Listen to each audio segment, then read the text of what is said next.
नमस्कार, के news national में आपका स्वागत है। मैं हूं दीप्ति। चलिए नजर डालते हैं आज की खबरें फटाफट पर।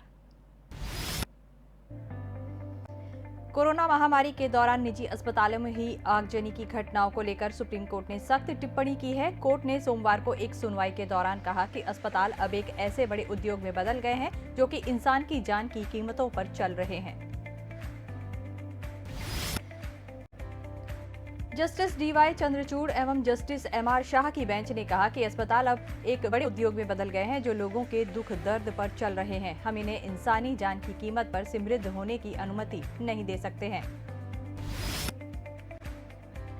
कोर्ट ने ये बातें देश भर में कोरोना मरीजों के उचित इलाज, बॉडी के रखरखाव और अस्पतालों में आग लगने की घटनाओं से जुड़ी घटनाओं पर एक सुनवाई के दौरान कही। महाराष्ट्र के नासिक में पिछले साल हुए एक हादसे में कुछ नर्स व मरीजों के मारे जाने की घटना का हवाला देते हुए पीठ ने कहा, बेहतर होगा कि आवासीय कॉलोनियों के 2-3 कमरों में संचालित नर्सिंग होम या अस्पतालों को बंद कर दिया जाए। गलवान में भारतीय जवानों से मुंह की खाया चीन अब पूर्वी लद्दाख के करीब झियांग प्रांत के शाक्चे शहर में लड़ाकू विमानों का नया बेस बना रहा है। ये निर्माण भारत के काशगर और होगन के मौजूदा फाइटर एयरबेस को टारगेट कर बनाया जा रहा है। शाक्चे में पहले से एयरबेस बना हुआ था, लेकिन चीन इसे अब अपने फाइटर प्लेन के हिसाब से डेवलप कर रहा है। चीन इस बेस के जरिए भारत से लगी सीमा पर अपनी एयरफोर्स को मजबूत करने में लगा हुआ है। लड़ाकू विमानों के संचालन के लिए एलएसी के करीब चीन में मौजूदा हवाई अड्डों के बीच की दूरी लगभग 400 किलोमीटर थी, लेकिन इस निर्माण के साथ यह दूरी और कम हो जाएगी। चीन ने भारतीय सीमा से लगे क्षेत्रों में खुद को साजो सामान से लैस करना शुरू कर दिया है। साथ ही सुरक्षा उपकरणों की भी तादाद बढ़ा दी है। चीन ने हाल ही में रूस निर्मित एयर डिफेंस सिस्टम S-400 इस क्षेत्र में तैनात किया है।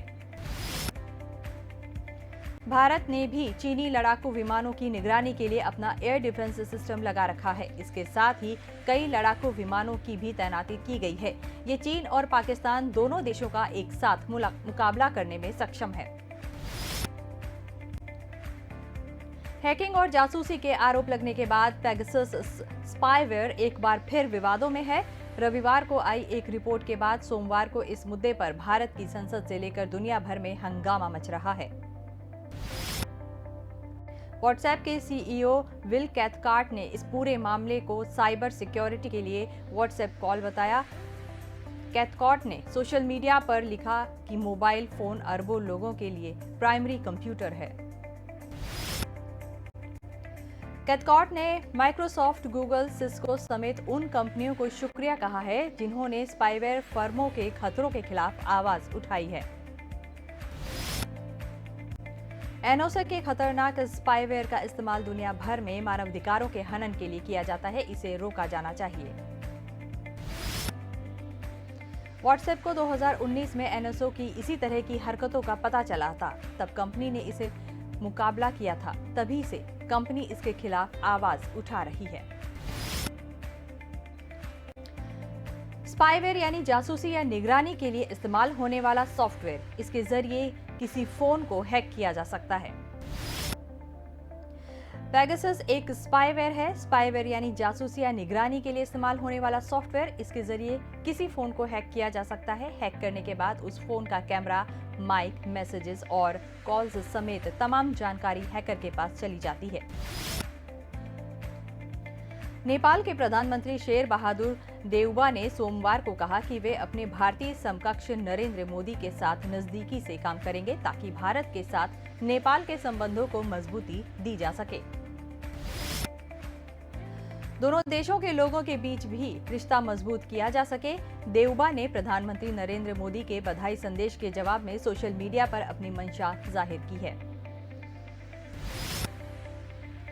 देउबा 75 साल के हैं। उन्हें भारत समर्थक नेपाली नेताओं में गिना जाता है। नेपाल में संवैधानिक और राजनीतिक संकट के मद्देनजर वहां की सुप्रीम कोर्ट ने उन्हें प्रधानमंत्री नियुक्त करने का निर्देश दिया था।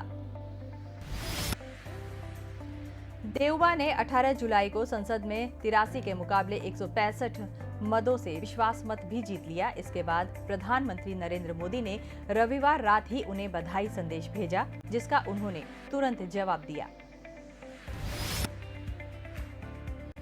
वामपंथी संगठन गठबंधन सरकार के प्रमुख रहे प्रधानमंत्री केपी शर्मा ओली के कार्यकाल में भारत नेपाल संबंध तनावपूर्ण रहे हैं। दोनों देशों में सीमा विवाद, नक्शा विवाद, सीमा पर सुरक्षा बलों के बीच छुटपुट झड़पें तक इस दौरान हुई। बॉलीवुड एक्ट्रेस शिल्पा शेट्टी के पति और मशहूर बिजनेसमैन राज कुंद्रा को मुंबई क्राइम ब्रांच ने सोमवार देर रात गिरफ्तार कर लिया। कुंद्रा पर अश्लील फिल्म बनाने और उन्हें कुछ ऐप्स पर दिखाने का आरोप है। मुंबई पुलिस कमिश्नर हेमंत नागराले का कहना है कि कुंद्रा इस मामले में मुख्य साजिश करता है और हमारे पास उनके खिलाफ पुख्ता सबूत हैं।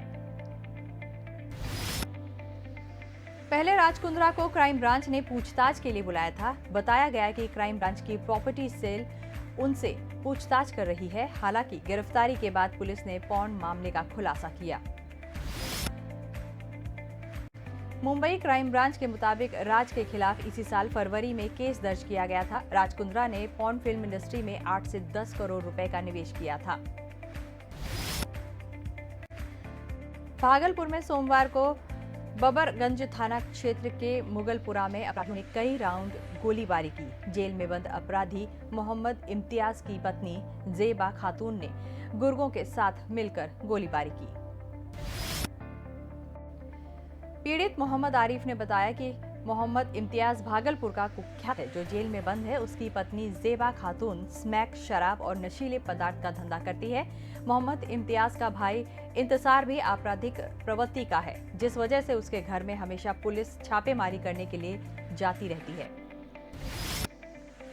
सोमवार को करीब 10 से 11 के बीच में आरिफ की पत्नी जेबा ने बादशाह को आते हुए देखा तो अपने पति के साथ उसे रोका। पेगासस जासूसी मामले में दिल्ली से लेकर राजस्थान तक सियासत गर्मा गई है। इस मुद्दे पर कांग्रेस बीजेपी के बीच जुबानी जंग का आगाज हो गया है। मुख्यमंत्री अशोक गहलोत ने बयान जारी कर पेगासस जासूसी मामले में सुप्रीम कोर्ट से संज्ञान लेकर तत्काल जांच कराने की आदेश मांग की है। गहलोत ने लिखित बयान जारी करने के साथ ट्वीट करके केंद्र पर निशाना साधा है। गहलोत के ट्वीट पर पलटवार करते हुए बीजेपी प्रदेशाध्यक्ष सतीश पूनिया ने तंज कसने के अंदाज में लिखा कि इसकी शुरुआत राजस्थान से करनी चाहिए। Charity begins from home. Gehlot के ट्वीट पर पलटवार करते हुए बीजेपी प्रदेशाध्यक्ष सतीश पूनिया ने तंज कसने के अंदाज में लिखा कि इसकी शुरुआत राजस्थान से करनी चाहिए। Charity begins from home. CM Ashok Gehlot ने पेगासस जासूसी मामले में बयान जारी कर कहा कि पेगासस जासूसी मामले में माननीय सुप्रीम कोर्ट को खुद संज्ञान लेकर अविलंब जांच के आदेश देने चाहिए। यह सुप्रीम कोर्ट द्वारा न्यायिक जांच के लिए उपयुक्त केस है। पेगासस सॉफ्टवेयर से मोबाइल हैकिंग और जासूसी की खबरें आ रही हैं। यह बहुत चिंताजनक और शॉकिंग है। अब जासूसी किए गए लोगों की लिस्ट में तत्कालीन कांग्रेस अध्यक्ष राहुल गांधी जी का भी नाम आ गया है। अभी पता नहीं ये लिस्ट कहां जाकर रुकेगी। गहलोत ने कहा, 2019 में दिग्विजय सिंह ने जब राज्यसभा में यह मुद्दा उठाया था, तब सरकार में ईमानदारी होती तो इसे गंभीरता से लेते हुए इसकी जांच कराती। देश भर में पिछले कुछ सालों से लगातार यह चर्चा में है कि लोगों को सर्विलांस पर रखकर उनके फोन टैप कराकर जासूसी की जा रही है। शराब कारोबारियों के बीच वर्चस्व को लेकर गैंगवार के हालात बन गए हैं। इसी को लेकर सोमवार शाम 4 बजे शराब कारोबारी अर्जुन ठाकुर पिता वीरेंद्र ठाकुर को कुछ गुंडों ने सत्यसाई चौराहे पर गोली मार दी। मरी माता स्थित शराब की दुकान में भी तोड़फोड़ की गई। पुलिस को दूसरे शराब कारोबारी चिंटू ठाकुर और हेमू ठाकुर पर शक है। एहतियात के तौर पर दोनों के घर के बाहर भी पुलिस तैनात की गई है। वारदात सोमवार शाम करीब 4 बजे सत्यसाई चौराहा स्थित सिंडिकेट के ऑफिस के सामने हुई। लोगों ने गोली चलने की आवाज सुनी तो सहम गए। वे कुछ समझ पाते तब तक हमलावर भाग गए। सूचना मिलने पर पुलिस मौके पर पहुंची और लोगों से पूछताछ की। बताया जाता है कि दोनों के बीच शराब की दुकान की लोकेशंस को लेकर विवाद चल रहा है। पुलिस ने एहतियात के तौर पर बाणगंगा और गांधीनगर क्षेत्र में स्थित शराब दुकानों को बंद करा दिया है। प्रारंभिक तौर पर पता चला कि अर्जुन की एबी रोड स्थित रघुनाथ पेट्रोल पंप के सामने शराब की दुकान है। इसे लेकर कई महीनों से शराब सिंडिकेट से जुड़े लोगों से विवाद चल रहा था। मध्य प्रदेश में 11वीं और 12वीं क्लास 26 जुलाई और 9वीं और 10वीं के स्कूल 5 अगस्त से शुरू होंगे। इसके अलावा 12वीं के हॉस्टल्स भी शुरू हो जाएंगे। इस संबंध में अंतिम फैसला जिलों में क्राइसिस मैनेजमेंट कमेटियां लेंगी। मुख्यमंत्री शिवराज सिंह चौहान ने सोमवार को कोरोना की समीक्षा बैठक में कहा कि स्कूल संचालक और प्रिंसिपल बिना पेरेंट्स की अनुमति के बच्चों को स्कूल नहीं बुलाएं। अगस्त के पहले सप्ताह से 50% क्षमता के साथ 2-2 दिन क्लास लगाई जाए। एक स्टूडेंट की लगातार 2 दिन क्लास लगेगी, दूसरा स्टूडेंट 2 दिन बाद लगातार 2 दिन आएगा। मुख्यमंत्री ने कहा कि रेस्टोरेंट अब रात 11 बजे तक खोले जा सकेंगे। रात 11 से सुबह 6 बजे का कर्फ्यू जारी रहेगा। मुख्यमंत्री प्रभारी मंत्रियों को निर्देश दिए कि भीड़ भरे आयोजन नहीं किए जाएं। सांसद राउत ने रविवार को बीजेपी को सलाह दी थी कि अगर नीतीश कुमार जनसंख्या नियंत्रण कानून का विरोध करे तो बीजेपी को उनसे समर्थन वापस ले लेना चाहिए। सीएम नीतीश कुमार से मीडिया कर्मियों ने जब संजय राउत के बारे में पूछा तो वो भड़क गए। सीएम नीतीश कुमार ने ये भी कहा कि वो किसी लायक है जो उसके बारे में बोला जाए, उसको कुछ समझ है, वो खुद कहाँ है ये हम सब जानते हैं। इन लोगों का जो स्टेटमेंट होता है उसका हम नोटिस भी लेते हैं। शिवसेना के सांसद संजय राउत ने रविवार को शिवसेना के मुखपत्र सामना में लिखा कि जिसमें उन्होंने योगी आदित्यनाथ के जनसंख्या नियंत्रण कानून की तारीफ करते हुए कहा था कि नीतीश कुमार जैसे नेता इस कानून का विरोध कर रहे हैं। अगर नीतीश जनसंख्या कानून का विरोध करते हैं तो बीजेपी को समर्थन वापस ले लेना चाहिए। सीएम नीतीश कुमार ने कहा कि उन्होंने जनसंख्या नियंत्रण कानून पर सिर्फ इतना कहा था कि जिसे जो कानून बनाना है ये बनाए, लेकिन बिहार का अनुभव ये है कि महिलाओं को शिक्षित करने से जनसंख्या नियंत्रित हो रही है। इसका पूरा आंकड़ा बिहार सरकार के पास है।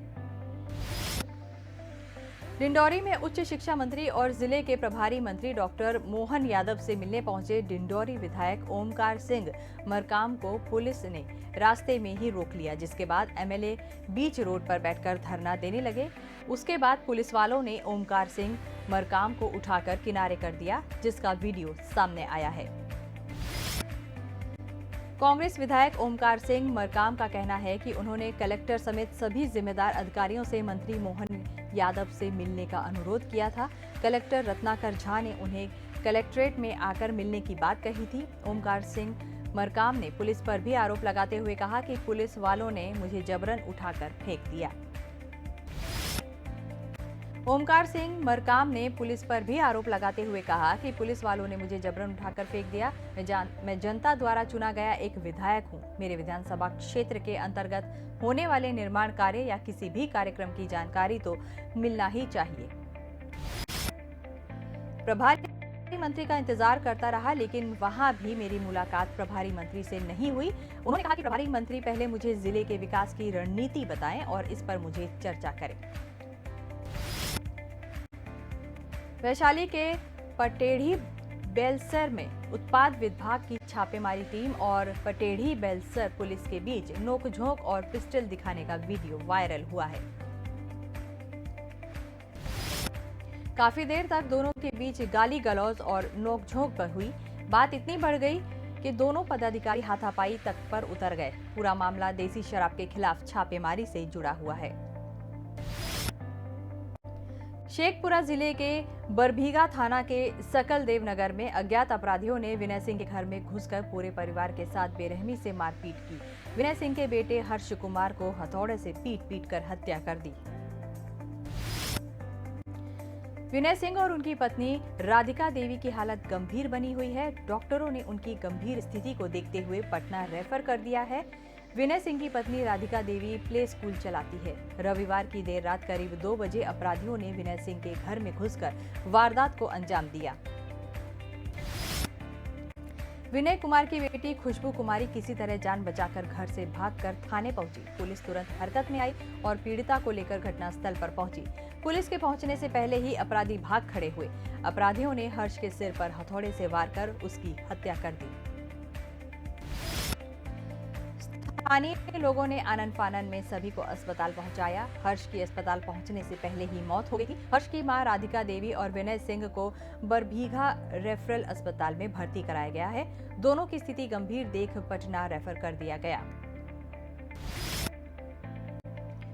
भागलपुर में सोमवार को बरबरगंज थाना क्षेत्र मुगलपुरा में अपराधियों ने कई राउंड गोलीबारी की। जेल में बंद अपराधी मोहम्मद इम्तियाज की पत्नी जेबा खातून ने गुंडों के साथ मिलकर गोलीबारी की। पुलिस की मुखबरी करने के आरोप में मोहम्मद आरिफ के घर में घुसकर गोलीबारी हुई। इसमें आरिफ की बड़ी बेटी काजल की गोली लगने से मौत हो गई। काजल 7 महीने की प्रेग्नेंट भी थी। सोमवार को करीब 10 से 11 बजे के बीच में आरिफ की पत्नी जेबा ने बादशाह को आते हुए देखा तो अपने पति के साथ उसे रोका।